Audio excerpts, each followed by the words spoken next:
Welcome. Are you tired of losing the data when you merge the cells? Today I will show you a super fast method that will merge cell for you and keep your data intact. Let's see how. Here we have our data and the task is to merge the first and last name. Most of the people use this merge and center command. Let me show you why it does not work in our scenario. We need to merge the first and last name. I'll select it and then go to merge and center and press the first option. You see that Excel has given us an alert that merging the cells only keep upper left value and discards the other values. It means that any value on the right side will be discarded.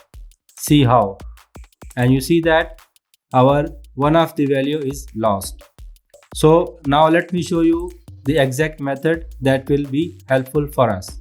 What I will do, I'll press here and add a temporary new column.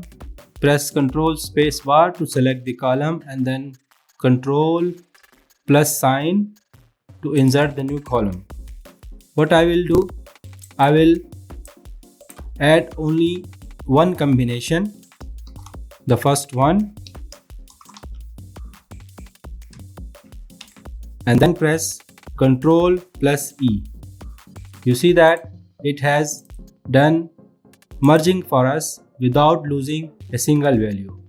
Now we have got our new column, that is first and last name.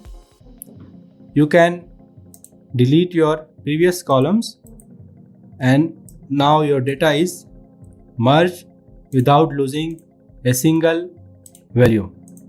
You can use same method to merge the name with city or city with the address or phone number. That's all for today. In next video, we shall bring you another useful method. See you in the next one.